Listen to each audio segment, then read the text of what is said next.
seguimos con este primer tema, hablando de sitios misteriosos que tienen que ver con endemoniados y donde está el diablo y que pasan cosas. Pedro Amorós es nuestro invitado. Pedro, sigues ahí, ¿verdad? En Alicante. Aquí estamos. Bueno, rápidamente, nos quedan un montón de casos que contar, pero en esta última parte vamos a las islas, si te parece. Sí. Empezamos por Baleares. Casi nunca nos acordamos de ellas y sin embargo hay un montón de cosas y sitios curiosos. Yo no sabía, por ejemplo, que en Menorca, que es una de mis islas favoritas, que está llena de monumentos súper antiguos, estaba llena de túneles. Bueno, la verdad es que sí. Menorca tiene bueno, pues muchísimas cosas, al igual que todas las islas, ¿no? Pero Menorca precisamente tiene unos enigmáticos túneles que nadie sabe muy bien el por qué, ni cómo, ni quién fueron realizados, ¿no? Algunos piensan que eran lugares, y esto pues no lo he referenciado yo en el libro. Hacemos referencia a Guía de la España Misteriosa, que es donde yo lo he recogido todo, ¿no? Que bueno, pues que se hablaba de aquelarres. Esto empezó a llegarme la referencia, pero vaya, no lo he podido constatar del todo, aunque sí que me han dicho que prácticamente era uno de los objetivos, ¿no?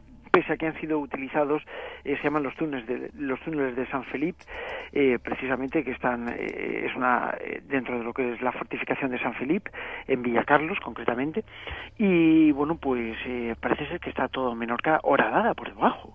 O sea, es como si de alguna manera aquello tuviera una razón misteriosa y que nadie sabe muy bien el por qué, ¿no? Pero sí es cierto que prácticamente todos los en tiempos de los militares y demás y de las guerras, bueno, pues fueron muy utilizados hasta que bueno, pues incluso, pues insisto, que algunos piensan que fueron utilizados para sociedades secretas, para ocultarse, para comunicarse unas islas con otras incluso, y bueno, pues se conocen algunos que datan desde el año 1600, ¿no?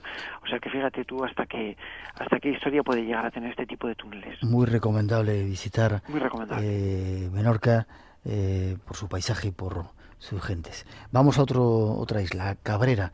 No conocía esta historia. Durante la Segunda Guerra Mundial, en la isla de la Cabrera, se produjo un accidente de aviación. Cuéntanos la historia. Bueno, la historia es muy muy curiosa.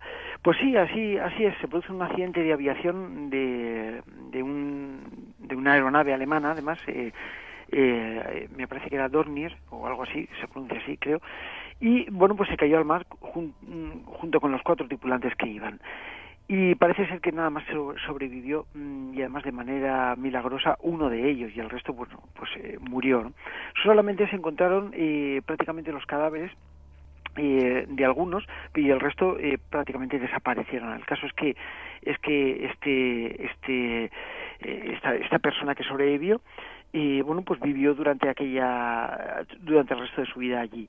Bueno, es curioso que a pesar de que en Cabrera se cuentan muchas historias de aparecidos, también se habla de que hay una leyenda, narra precisamente cómo al identificar uno de los cuerpos de esta persona, concretamente el Lapa, que es como le denominaban a esta aparición que se produce allí, bueno, pues se cometieron una serie de errores, ¿no? Se trasladó a un sitio y a otro, concretamente. Pero luego volvió otra vez a la ciudad. Y en el tiempo en el que el caso, el cuerpo de esta persona erróneamente identificada fue trasladada, pues se decía que se aparecía ese fantasma, ¿no? Al cual lo bautizaron como el Lapa. Algunos piensan que se producen fuegos muy extraños alrededor de la tumba del Lapa. Por eso vinculan a lo que es el fantasma del Lapa con el Lapa en sí, ¿no? Con esta persona que pertenece precisamente a Johannes Volker, que es precisamente la persona a la que correspondería ese presunto fantasma que es el Lapa. Como si quisiera decir que, bueno, sigue estando por allí. Y se queja. Sí. Hay muchos más lugares, Esvedra, en Ibiza y en otras islas. Esvedra es muy mágico, muy mágico. Pero vamos a Canarias, porque se nos va el tiempo. En Canarias, claro, otro caso que yo no conocía. Cuando hubo el accidente de los rodeos en Tenerife, sí, un montón de muertos, pero sigue pasando todavía algo muy curioso, ¿verdad? Pues, bueno, un hecho lamentable, yo creo que uno de los más lamentables que se ha producido dentro de la aviación. Y el caso es que está rodeado, hablando de los rodeos, rodeado de muchísimo misterio. Hablamos de apariciones fantasmales, hablamos de que precisamente una de las zonas militares, que está acotada por los militares, bueno, pues se dice y se cuenta que hubo un cadáver que nunca apareció, que fue el de una niña. Concretamente fue, y hacemos referencia a un soldado que estaba haciendo la guardia en su garita, y de repente empezó a ver una figura que se movía entre la noche. Había unas matas por allí cerca, unos matorrales, y parecía como si alguien se escondiese. Dio el alto y bueno, pues estaba a unos 15 metros aproximadamente, y vio que esta figura que se movía pudo identificar más o menos como un niño de aproximadamente unos 5 años de edad. Según su testimonio, dice: recuerdo que tenía el cabello oscuro y la piel pálida, aunque tenía un cierto brillo. Además, portaba un camioncito de juguete. Cruzó de izquierda a derecha y se perdió. La observación de este fantasma duró aproximadamente entre unos 15 y unos 20 segundos. Y tú sabes muy bien, Miguel, que 15 o 20 segundos cuando observas un fenómeno extraño es muchísimo tiempo. Tanto que bueno, pues da mucho tiempo para pensar y para hablar. Cuando fueron a ver a este hombre, llamó por teléfono diciendo que había visto algo muy raro, porque le persiguió y aquel niño desapareció. Revisaron toda la zona, no encontraron nada, y al que sí encontraron fue al soldado presa de un ataque de nervios, arrodillado en el suelo, y no podía prácticamente ni hablar. Esto fue reconocido delante de un tribunal médico, y este soldado además fue dado de baja, lógicamente, por una presión psicológica importantísima. Poco después se vio el fantasma, el supuesto fantasma, por supuesto, de una niña que gritaba, y se manifestaba por allí, por la zona, ¿no? Algunos piensan, y sobre todo los testigos presenciales, que también fueron varios, que bueno, pues se trataba de la imagen muy coincidente con la niña que había desaparecido y que se daba por perdida del accidente de los rodeos, ¿no? También un caso impresionante. Cierto. Y en Canarias hay muchos otros lugares: Candelaria, las pirámides de Güímar, el barranco de Bajós, del cual ya hemos hablado aquí, Cañadas del Teide y otros muchos. Vamos a terminar, 5 minutos nos quedan, con ese lugar que a mí me llama muchísimo la atención, una iglesia católica, o Corpiño, en La Coruña, donde ¿qué ocurre? Ahora mismo está ocurriendo incluso. Bueno, pues sí, es verdad. Yo creo que también es uno de los lugares, igual que Balma. Lo que pasa es que Balma es más antiguo, este es mucho más actual. Podríamos bautizarlo como el santuario de los endemoniados de Ocorpiño, y es verdad, como se cuenta una historia en la que incluso el propio sacerdote de este santuario pues afirma que son muchísimas las personas que acuden a aquel lugar para que se les expulsen los demonios del cuerpo. Y el caso es que lo hace. Hay muchísimas personas diariamente que van para allá supuestamente endemoniadas, y se les saca el diablo. Según los expertos, los investigadores a los que yo he tenido acceso, pues piensan que la mayor parte, por no decir todos, tienen irregularidades psíquicas, o mejor dicho, psicológicas, y bueno, pues que van allí presas de un ataque de histeria incluso, y que con sugestiones se curan. Pero el caso es que ha habido varios sacerdotes que han reconocido que se han producido lógicamente pues hechos muy muy muy curiosos. Hay que decir que este tipo de exorcismos no están reconocidos por el Vaticano, están realizados por el cura, pero no reconocidos por el Vaticano de una forma oficial, puesto que si no, pues prácticamente no se haría ninguno. Sin embargo, la historia es preciosa. La historia es prácticamente el porqué de aquel lugar, por qué se hace allí este tipo de rituales donde se cura la mente. Y estamos hablando de la mente relacionada con el mundo de los espíritus. Bien, pues todo se remonta a el año aproximadamente 711, fíjate, 711, donde, bueno, pues en aquella zona gallega, muy rodeada, muy circundada de ermitas antiguas y de tradición, donde aparecía agua, pues allí montaban una ermita, y la ermita, al fin y al cabo, era pues el lugar donde se reunían todo el mundo a hablar y a vivir. Y posiblemente por la influencia visigoda empezaban a crecer, población alrededor de estas ermitas, ¿no? Y de estas construcciones, incluso aprovechando las construcciones romanas desde el punto de vista arqueológico antiguo, ¿no? Bien, pues parece ser que en el momento en el que empiezan a entrar los árabes en España, los musulmanes en España, y empiezan a producir la conquista, bueno, pues todas las personas, o muchas de las personas de algunas de las aldeas gallegas empiezan a emigrar y se quedan deshabitadas, y solamente los ermitaños, que de ahí viene la palabra precisamente, de aquellos moradores de las ermitas, aquellos que cuidaban, vivían para cuidar la ermita y aquellas figuras. Todo apunta hacia el San Adrián, precisamente, ¿no?, que es uno de los santos más milagrosos, y que, bueno, pues apunta que aproximadamente en 1117 vivía por aquella zona, concretamente en esa zona donde se ubica hoy en día el santuario, una pequeña ermita, y allí vivía este ermitaño, que no es ni más ni menos que esto. Este hombre, bueno, pues empezaba a orar y demás, y producía una serie de fenómenos extrañísimos, donde muchos piensan que incluso hasta levitaba, producía luces y demás, ¿no? Desde entonces, aquel lugar, y sobre todo cuando muere este hombre, se conserva de una forma incorrupta, hasta que a los pocos años, o a los muchos años, depende de cómo se mire, lo encuentran unas personas, después de la Reconquista, lo encuentran unas personas en la ruina de la ermita, de forma incorrupta, allí muerto, y desde entonces la gente va allí a curarse, y sobre todo una de las cosas que sanan es precisamente los males de la cabeza, como se les llama, ¿no? Y quizás los milagros de Orcorpiño, bueno, pues también son muy muy famosos. Hay muchísimas personas que se curan. Uno de los se cura el mal de ojo, se cura el meigallo, como antiguamente se conocía al embrujamiento. Se cura también el mal de la gota, y sobre todo, insisto, el mal de la cabeza, que es una de las enfermedades que bueno, supuestamente están relacionadas con la posesión diabólica. Y todos los 23 y 24 de junio se produce una romería hacia aquella zona, donde todas las personas, bueno, pues cargadas de este tipo de espíritus supuestamente malos, diablos y tal, que les poseen, bueno, pues se les quita, ¿no? Se les hace un nudo en las manos y demás, para que se vayan con un pequeño lacito, ¿no? Y de la misma forma que se quita el lazo de las manos, se les quita el diablo. Es muy curioso, muy bonito. Hay una oración novena muy bonita que yo emplazo, bueno, pues a todos los que la quieran saber, pues o bien que la puedan ver en Guía de la España Misteriosa, o en la página web mía, que es pedroamoros.com. Allí tienen esta famosa oración misteriosa. Un lugar donde todavía van a curarse los endemoniados en nuestro país, Ocorpiño, la iglesia de La Coruña. En 30 segundos serías capaz de contestarme una pregunta que nos hacen.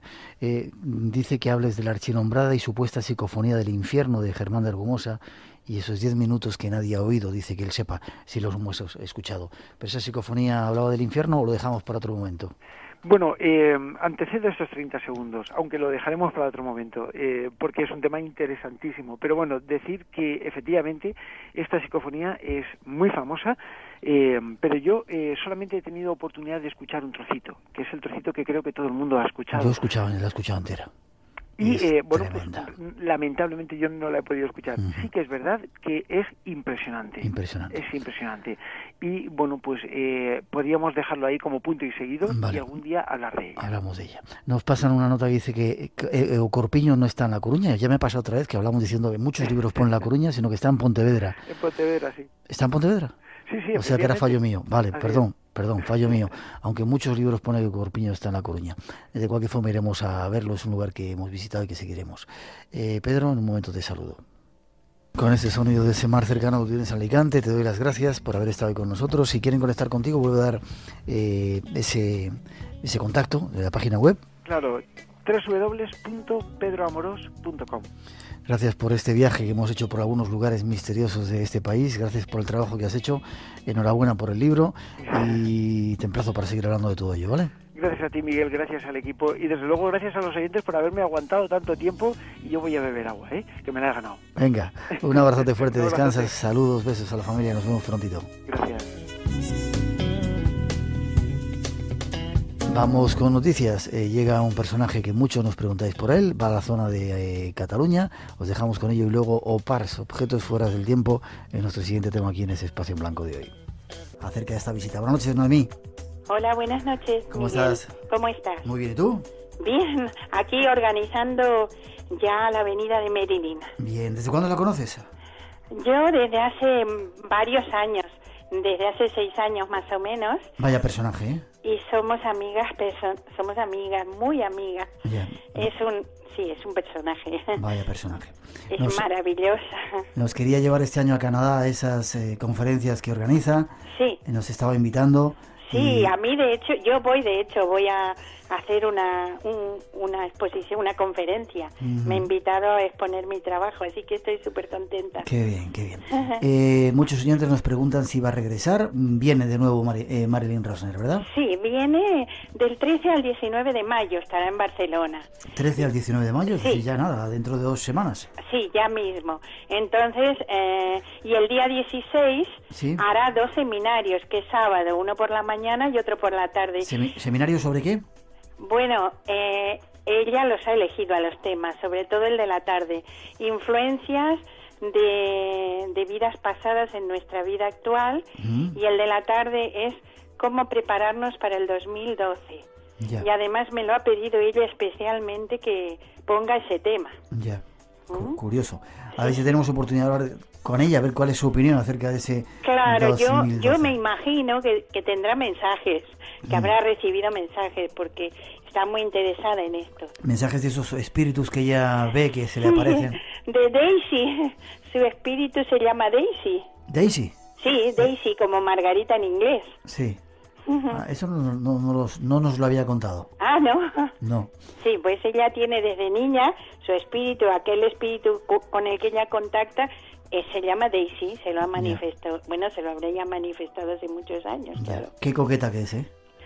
El otro día es como una muñequita. Sí, cuando estuvo el otro día aquí en el programa con nosotros, bueno, terminamos el programa, le hicieron unas cuantas fotos, estaba todo muy puesta, ya se había puesto el poncho que llevaba y le pedí yo que se hiciera una foto conmigo, otra vez se quitó el poncho, se peinó, se puso como una niña pequeñita. Y es que va siempre tan arregladita, todos sus zapatitos, sus uñas, todo precioso. Sí.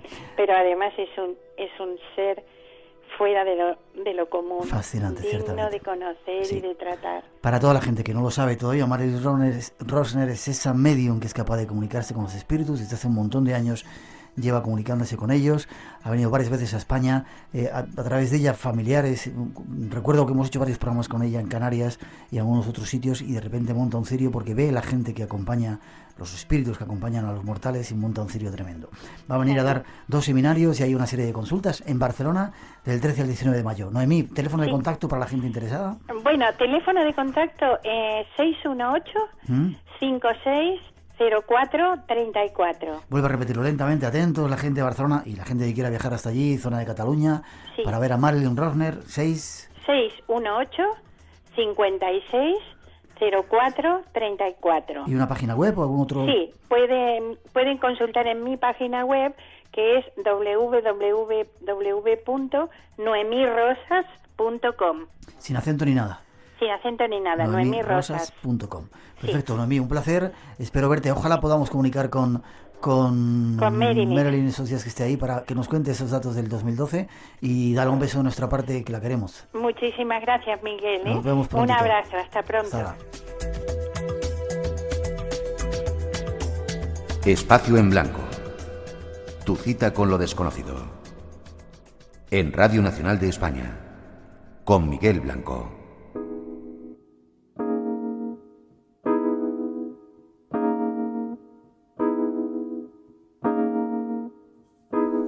Y 26, 2 y 26 en las Islas Canarias. Seguimos adelante, estamos en directo aquí en Radio Nacional de España, en vuestra casa, en la casa de la radio.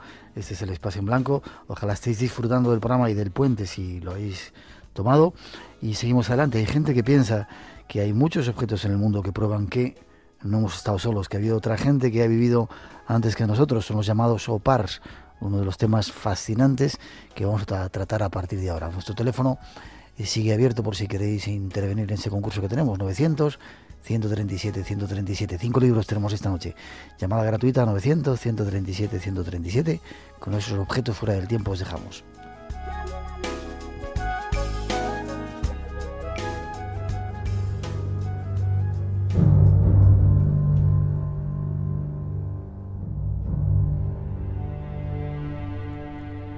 La palabra OPARS viene de las iniciales en inglés de una frase que significa objetos encontrados donde no deberían estar, donde es imposible que estén, pero están.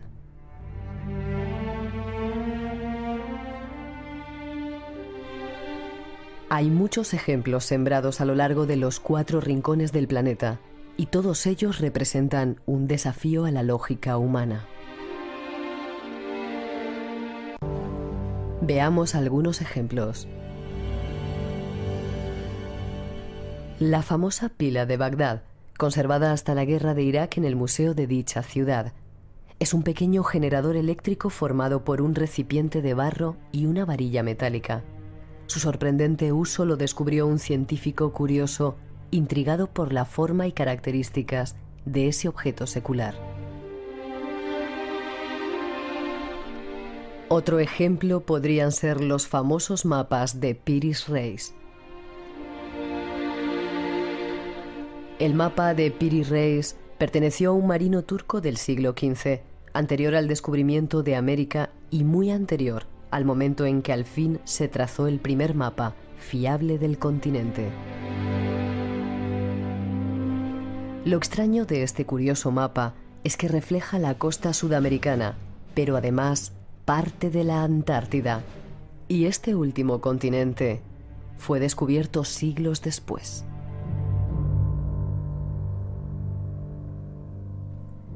Se conserva en el almacén del Museo Topkapi de Estambul.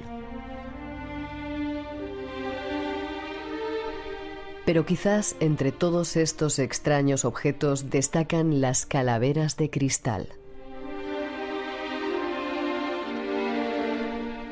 Las auténticas proceden de las culturas mayas y aztecas y se han encontrado generalmente en ruinas de dichas culturas. La mayor antes citada es llamada calavera del destino y está tallada en cristal puro de cuarzo, con los prismas de la base y las lentes pulidas de los ojos brillando intensamente. Son algunos de los objetos que desafían la lógica y la razón, objetos fuera de su tiempo que existen como mudas pruebas de que existió una civilización desconocida, o quizás algo más. Nuestra invitada nos cuenta.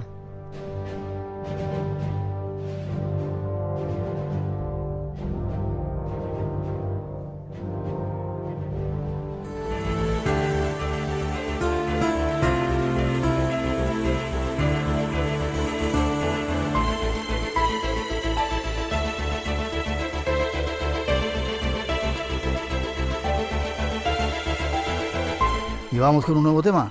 Mucha gente nos ha escrito un montón de comunicaciones y de llamadas que querían que tratáramos este asunto que esta noche vamos a abordar. Se trata de los OPARPs, los objetos fuera del tiempo. Habrán escuchado esa presentación y nos vamos hasta el País Vasco para hablar con Cristina Torre, que escribió un libro sobre ello. Buenas noches, Cristina. Buenas noches. ¿Estás en Guipúzcoa? No, en Bilbao. Bilbao, siempre me confundo. Sí. Estás en Bilbao. Sí. ¿Por qué te interesaste tú? Bueno, antes de nada, bienvenida al programa, gracias por estar con nosotros, por estar a estas horas. ¿Por qué te interesaste tú por los OPARPs? Bueno, pues por lo mismo que todo el mundo, porque hay muchísimos objetos que no encajan, que nadie sabe dónde colocarlos, ni por qué, ni cómo se hicieron, ni para qué sirven, ni cómo se transportaron. Y entonces, pues un poco por afición, para investigar un poco cómo se hacían, cómo todo esto se llevaba a cabo, y al final, pues mira, salió el libro. Es curioso, llama mucho la atención, ¿verdad? Que se hayan encontrado tantos en tantos sitios diferentes y que sean tan llamativos, ¿verdad? Claro, si es que hay una lista de más de 4.000 objetos. ¿4.000? Sí, bueno, vamos a ver, OPAR, todo el mundo sabe lo que es, ¿no? Es un acrónimo de Out of Place Artifact, que es una expresión que hace referencia a objetos que están fuera de lugar, a objetos que están fuera del contexto histórico al que pertenecen y o donde fueron localizados, porque sus características pues no se corresponden con esta época. Es decir, que no encajan dentro de la datación que se ha dado, porque presentan una tecnología mucho más avanzada que el resto de objetos de la misma época. Incluso hay algunos que son avanzados hasta para esta época, que luego ya podremos ir viendo. Son objetos pues cuya realización era imposible, por lo que en sí mismos pues es una contradicción y no deberían existir, y aún así se conocen más de 4.000 que están descontextualizados y que lo que tienen en común todos ellos es que no es que no tengan explicación, es que son reales, es que están localizados, están documentados, están investigados y que cualquiera puede ver si lo desea. O sea, que no responden a que tú hagas caso a que una persona te cuente que existen, no, que los puedes ir a ver al Museo Arqueológico de Atenas, a ver la máquina antiquitera, que puedes ir a ver a Estambul el mapa de Piri Reis, bueno, que existen. ¿El que más te llamó la atención a ti cuando empezaste a estudiar todo este asunto, cuál ha sido? ¿Hay uno que sobresalga sobre los demás?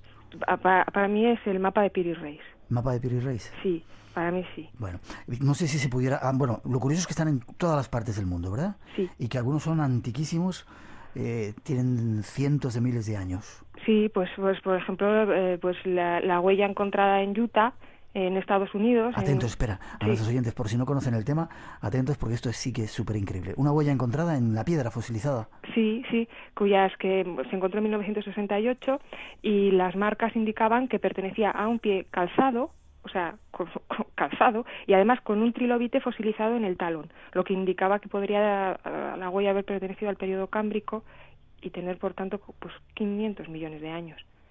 Una piedra con una huella de un tipo que iba con botas. Sí. De 500 millones de años. ¿Y eso cómo se come? Pues no sé, pero como esas hay más. O sea, no es eso lo único que se ha encontrado de tantos millones de años, de momentos en que todavía el hombre no había pisado la Tierra. Por ejemplo, si te quieres voy diciendo... Espera, hacemos una mínima pausa porque se vayan preparando. Este es el tema que vamos a tocar, algo que nos habían pedido un montón de oyentes y que esta noche nos va a sorprender aquí en el Espacio en Blanco. Espacio en Blanco. Una puerta abierta hacia otros mundos. En Radio Nacional de España, con Miguel Blanco. Pues vamos, Cristina, si te parece. ¿De cuál nos ibas a hablar? Porque yo tengo aquí una lista, no tengo 4.000, pero tengo unas cuantas para estar 3 horas, no, 4 contigo. Pues mira, por ejemplo, algo también de muchísimos años, el martillo fosilizado, el martillo de Texas. Pues es un martillo que es con un mango de madera, la cabeza de hierro, incrustada en una roca, que se ha datado en más de 140 millones de años. Qué curioso. Sí. Se sabe porque la madera se ha petrificado, ¿verdad? Exacto. La madera, de hecho, la madera por la parte externa se ha fosilizado de una forma cristalina, o sea, lo que supone que tuvo que estar dentro de un río durante muchísimo tiempo, claro, y por la parte interna está carbonizada. Lo que indica que tuvo lugar en el martillo 2 procesos contradictorios que no se pudieron dar al mismo tiempo. Ya. Por lo tanto, pues eso, que los millones de años están, bueno, fíjate. 140 millones de años cuando se dice que los primeros homínidos no surgieron en el planeta hasta hace 7 millones de años.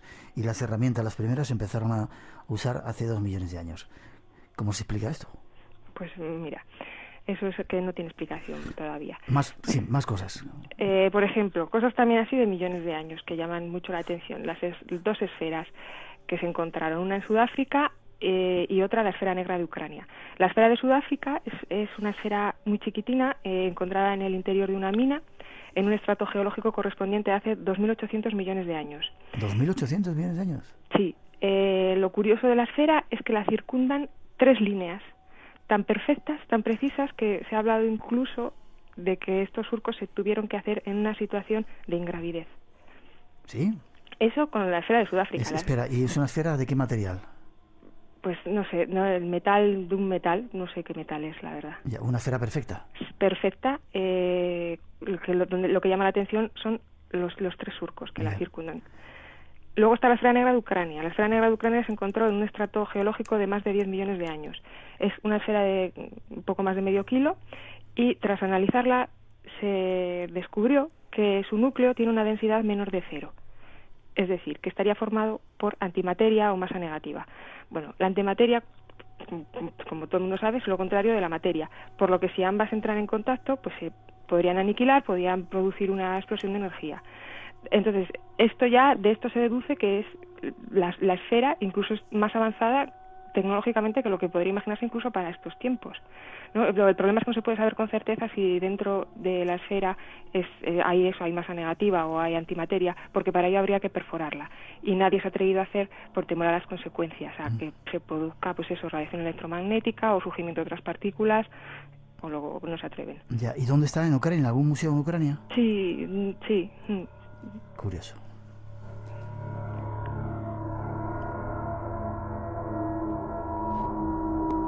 No sé por dónde seguimos. La máquina antiquitera, por ejemplo. Pues por ejemplo. El mecanismo antiquitera. Sí. Se descubrió en los restos de un naufragio en una isla griega, en Antiquitera, entre Citera y Creta. ¿Y cómo es? Bueno, pues de hecho es una de las que está en el Museo Arqueológico de Atenas, se puede ver, está allí en una vitrina, es muy pequeñita y esto es sin duda el más investigado de los OPARs. Está compuesto por 2 partes. El exterior, que consiste en una caja repleta de inscripciones que recogen los signos del zodiaco, el movimiento del Sol y los planetas, las fases lunares, y donde está lo interesante, que es en el interior, que es un mecanismo compuesto por 2 ruedas dentadas que encajan perfectamente colocadas sobre otra más grande giratoria, con la peculiaridad de que cada rueda se mueve a una velocidad diferente, gracias a un eje, que es un eje que recuerda mucho, o que es lo mismo, que a partir del siglo XIX comenzaron a utilizarse los diferenciales. Sería como el mecanismo de un reloj moderno. Además, las piezas serían talladas sobre una misma hoja de bronce de 2 milímetros de grosor, lo que hace todavía más complicada su elaboración. Se sabe que se utilizó porque está reparada, y para lo que se utilizaba, pues dicen que representaba un calendario astronómico que era capaz de indicar las horas, estaciones, las fases lunares, predecir eclipses, y también incluso pues pudo ser un instrumento de navegación, pero todo muy preciso para hacer de hace 2000 años, o sea, y es además el más investigado y el que más parece ser que se está empezando, igual es el que puede abrir una puerta a que se empiecen a reconocer un poco, a prestar atención al resto de los OPARs, porque se le está prestando mucha atención y parece como que sí que se le está haciendo caso. Igual era eso, un reloj que perdió algunos astronautas, los que venían por ahí, más que un reloj, un ordenador de esos de muñeca que hay ahora modernos, si lo perdió algún visitante extraterrestre. ¿Crees en los extraterrestres? Yo, sí. Pues sí, no sé, la verdad. Vamos a otro lugar, Bagdad. Ahí había, por lo menos, no sabemos si ahora después de, yo creo que según noticias había desaparecido, una extraña batería, ¿verdad? Sí, en principio fue clasificada como un objeto para el culto o como un contenedor para guardar manuscritos, otras cosas. Es una especie de vasija de barro, de solo 18 centímetros, está cerrada por ambos lados herméticamente, y que en su interior tiene una varilla de cobre, y le sale por la parte superior una pequeña barra de hierro. Entonces, cuando se empezó a investigar para qué podía servir, se dieron cuenta que llenando la vasija de algún líquido ácido del que se dispusiera en aquella época, como zumo de naranja o de limón o vinagre, al entrar en contacto con el resto de los materiales, pues producía una corriente eléctrica de 0,5 voltios. Sin embargo, pues las primeras pilas eléctricas no se conocen hasta el siglo XIX. Y aquí pues la pila de Bagdad es del siglo II antes de Cristo. Sí. Entonces, gracias a estas pilas se pudo llevar a cabo la electrolisis necesaria para chapar en oro joyas de metal que se han encontrado de esta antigüedad y de incluso más antiguas, e incluso en Egipto se han encontrado también. Si seguimos por la zona, hay otro en Baalbek, en Líbano, hay un bloque de piedra curioso, ¿verdad? Sí. También lo hemos visto. Pues mira, en Baalbek, en Líbano están las ruinas de Baalbek. Aquí lo que se plantea ya no es un objeto en sí, sino los problemas técnicos relativos al transporte y a la elevación de las piedras. Bueno, Baalbek es un ejemplo. Las ruinas de Baalbek es lo que queda de un complejo de templos romanos dedicados a varios dioses. Uno de ellos, el dedicado a Júpiter, datado alrededor del año 60 después de Cristo, que además es colosal, que estaba formado por 29 columnas de casi 20 metros de altura y 2 metros de diámetro, pues se asentaba sobre una grandísima terraza de 400.000 metros cuadrados de superficie, construida por unas gigantescas piedras, entre las que destaca el trilitón. El trilitón está compuesto por 3 bloques de granito colocados horizontalmente, de 20 metros de largo y de un peso aproximado de entre 800 y 1.000 toneladas. Se sabe que el granito fue extraído de una cantera localizada a 1 kilómetro de distancia, que incluso todavía hay una de estas más grande, otra piedra de estas más grande incluso que las anteriores, que le llaman la piedra del sur. El problema entonces que se plantea es cómo hace 2000 años pudieron transportar estas piedras desde la cantera hasta donde se localizan, en un terreno además que aunque es corto, es 1 kilómetro, pero está lleno de desniveles, ¿no? ¿Cuántos hombres serían necesarios, si es que es posible que los transportaran hombres, o cómo consiguieron hacerlo? El tema de transporte de las piedras, hay muchísimas dudas en este tema. Por ejemplo, está también el monolito de Aksum, en Etiopía, que también son 24 metros de altura y casi 200 toneladas de peso, y que se vuelve a plantear lo mismo, no solo el transporte, sino cómo lo pusieron de pie. Uh-huh.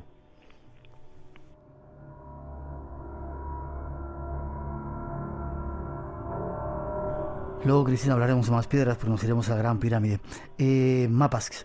Hay mapas curiosos a lo largo de todo el mundo que reflejaban territorios que no se habían explorado todavía, ¿verdad? Sí, como el mapa de Piri Reis, que es el más famoso, aunque hay más. Pero bueno, el mapa de Piri Reis es un mapa de 1513 que fue regalo del almirante y pirata Piri Reis al sultán Solimán el Magnífico, está detalladamente dibujado por él mismo sobre una piel de gacela y que representa a todo el mundo conocido en aquel momento. ¿Por qué es un objeto imposible? Pues porque recoge información de territorios que en aquella época todavía no se conocían, dibujados de una forma muy precisa y además utilizando en su descripción tanto la latitud como la longitud. La latitud a lo mejor no era tan llamativa porque ya se utilizaba, solo se necesitaba el sol para calcularla, pero la longitud no fue posible calcularla hasta el siglo XVIII, cuando se tuvieron los necesarios conocimientos de trigonometría y los aparatos geodésicos apropiados para ello.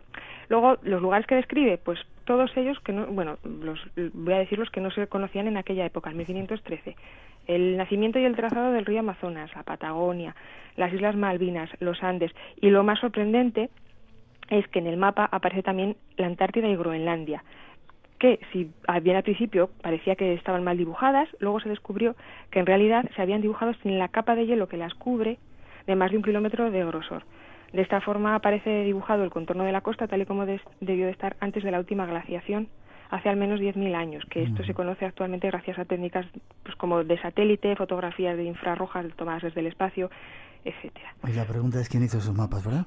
Claro, y además que parece que la precisión técnica es que tuvieron que hacerse desde el aire, porque es que si no es como prácticamente imposible. Mapas que según dicen algunos le sirvió a Colón para saber dónde iba y hacer su viaje y descubrir América. Sí. Hay otro mapa, el mapa de Creador en Rusia, con 20 millones de años, no sé si también lo tienes recogido en tu trabajo. Sí, y se llama así, pues aludiendo a la incógnita sobre quién pudo crearlo. Se halló en una piedra de más de 1 tonelada de peso que muestra los Urales en relieve y que ha sido datado entre 50 y 120 millones de años de antigüedad. Tiene una serie de inscripciones indescifrables y que además de mostrar los ríos de la zona, también muestra una serie de enormes canales y embalses. Uh-huh. Y además los relieves debieron de hacerse, parece ser, con algún instrumento absolutamente preciso para conseguir tal perfección. Ya. Estamos dando vueltas alrededor del mundo, visitando diferentes lugares donde se han encontrado objetos extraños. China es una cantera. Tengo aquí un dato, la radio china de Galena, una radio que se descubrió de hace 2.500 años y era una radio de Galena. Pues ese dato no le conocía. Y otras lámparas y bueno, como si fueran tubos fluorescentes también de 2.000 y pico años allí en China. Curioso. Hemos hablado de mapas, vamos a gafas, lentes. Se conocían mucho antes de lo que creemos, ¿verdad? Sí, también las lentes. Y además es que las lentes podrían explicar la perfección técnica de la Gran Pirámide, pero aún así pues no se reconocen tampoco, no se les da tampoco demasiada, no se pone del interés en ellas. Por ejemplo, hay muchísimas descubiertas en Egipto. Lo que pasa es que lo que dice la egiptología oficial es que se utilizaban para decorar y dar realismo a los ojos de las estatuas. ¿Las lentes? Sí. Claro, parece extraño que costaba mucho trabajo el pulirlas y el desbastado de la lente, son lentes de cristal de roca, como para que solamente fueran de adorno. Hay lentes de cristal convexas, ya digo, perfectamente pulidas, que podían suponer unos rudimentarios conocimientos de óptica. La más famosa es la lente de Layar, datada en el siglo VII a.C., que está rodeada de una serie de ranuras que suponen que pudo incluso tener una montura, y lo más sorprendente es que puede corregir el astigmatismo de una persona en concreto, que se adapta a un ojo concreto, ¿no? Algo que no se desarrollaría hasta el siglo XIX. Entonces pues hay más de 400 lentes encontradas, pero no se acepta, de todas formas no se reconoce una tecnología óptica. Más de 400 allí en Egipto. Saltamos, vamos a Sudamérica. Las figuras de Acámbaro en Guanajuato, México, sí, hablan de pinturas de dinosaurios. Y hay otras piedras que aquí conocemos y hemos hablado muchas veces, las piedras de Ica, que también, según tú, son un objeto fuera del tiempo, ¿verdad? Sí, más que nada por lo que tienen inscrito en ellas. Lo demás, más las piedras de Ica, con una supuesta datación mínima de 10 millones de años, son muy controvertidas, y es de los OPAs más controvertidos que hay, ¿no? Mucha gente dice que son copias, sí. Que es un fraude directamente. Tenías que verlas en el museo, ¿sabes?, de Ica. Yo creo que todas no son fraude, de hecho es la opinión que tienen muchos de los investigadores más serios. Evidentemente una parte de ellas y los inditos empezaron a copiarlas, pero hay unas cuantas que son increíbles, tenías que verlas allí en Perú. De hecho se han encontrado en enterramientos precolombinos auténticas piedras. Lo que pasa es que las auténticas, a lo mejor las imágenes que representan no es una tecnología tan avanzada como otras. Lo curioso de estas piedras que quiero que nos cuentes es que muestran una civilización que vivió con los dinosaurios y que tenían una tecnología súper avanzada, hacían cirugía muy precisa. Y que incluso muchas veces conforman series de conocimiento imposible, ¿no? Pues series sobre astronomía, sobre medicina, sobre geografía, todo lo que tú dices, operaciones, o sea, que convivencia con dinosaurios también. Muy curioso. Hay tantos, estoy mirando la lista que ya no sé ni por dónde ir. En la India hay un pilar del año al menos 423 a.C. ¿Sabes algo de ello? La columna de hierro, tiene una peculiaridad, y es que a pesar de los siglos que ha permanecido a la intemperie, soportando la humedad, el calor de la India y demás, el hierro no presenta indicios de oxidación.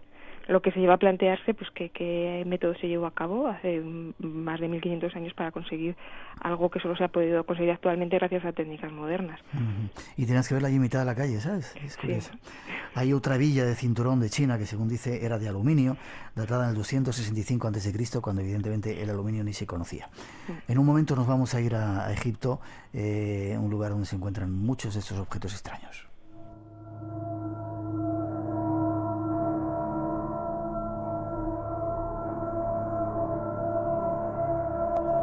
Pero antes de Egipto hay otro tema que a mí me fascina y es un objeto que a mí me llama mucho la atención, las famosas calaveras de cristal.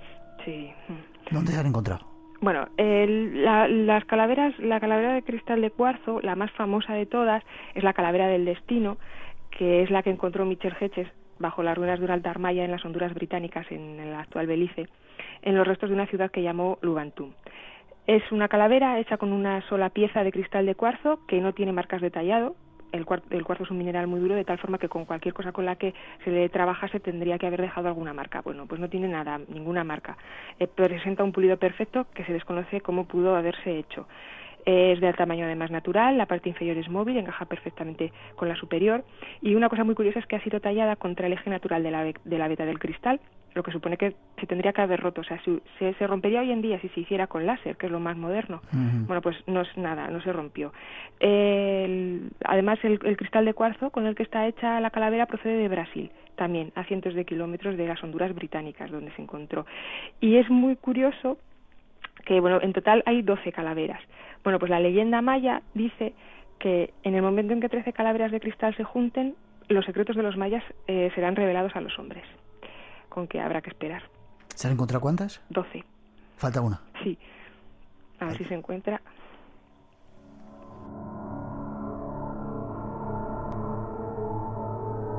Debe quedar poco porque el 2012 está ya a la vuelta de la esquina. Es otro tema que trataremos dentro de poquito. A ver si nos queda algo que quería tratar contigo. Egipto, vamos a Egipto. En Egipto se han encontrado un montón de cosas, ¿verdad?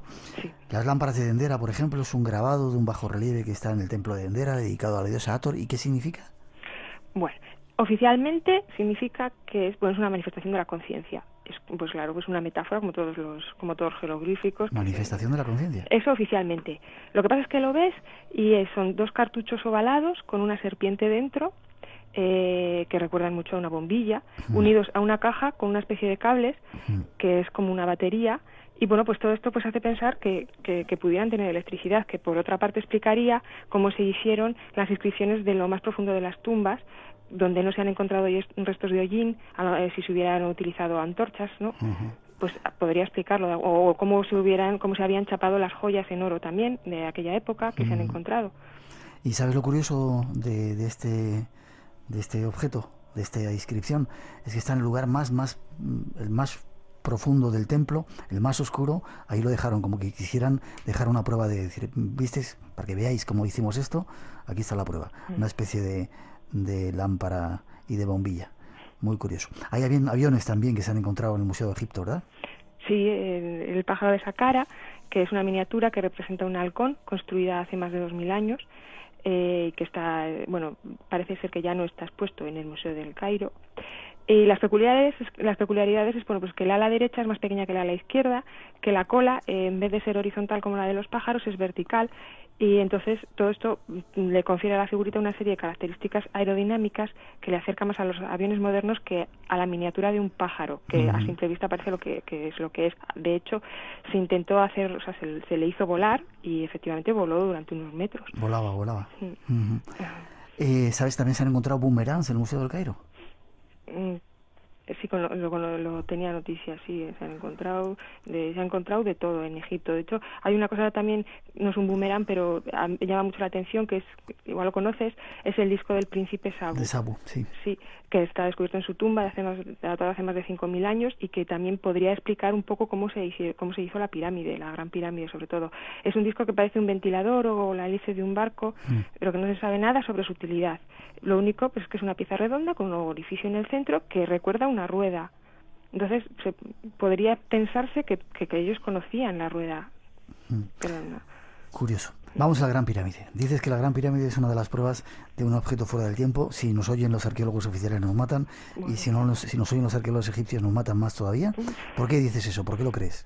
Bueno, porque eso simplemente atendiendo a lo que dice la egiptología oficial, ¿no? O sea, los egiptólogos dicen que los constructores de la Gran Pirámide solo conocían para su construcción las matemáticas básicas, que no conocían el número pi, que está reflejado en la pirámide, que no conocían la rueda, que no conocían la polea o el torno, y que las herramientas que utilizaron en la construcción fueron martillos de piedra, tomadas, sierras, cinceles de cobre y alguna cosa más muy básica. O sea, que con todo esto hicieron la Gran Pirámide. Bueno, la Gran Pirámide, como ya sabe todo el mundo también, la orientación de la Gran Pirámide es perfecta a cada lado de la pirámide, a cada uno de los 4 puntos cardinales, con una pequeñísima desviación imperceptible para el ojo humano, inferior a los 5 minutos de arco. Además se construyó sobre un montículo natural de unos 9 metros, con lo que todavía más difícil hacerla tan precisa.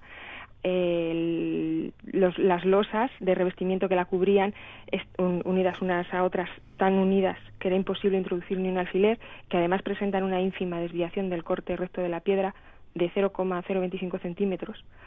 Algo impresionante, sobre todo que cada losa pesaba 15 toneladas.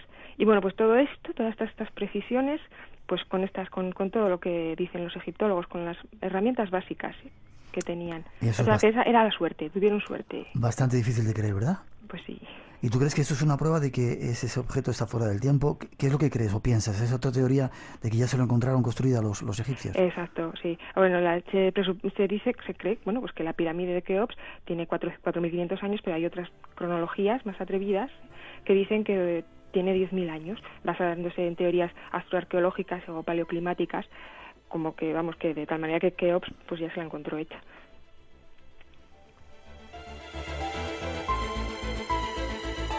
A toda prisa hemos hecho un viaje con Cristina Torre alrededor del mundo viendo objetos imposibles. ¿Alguno que se os haya quedado, Cristina? Pues no.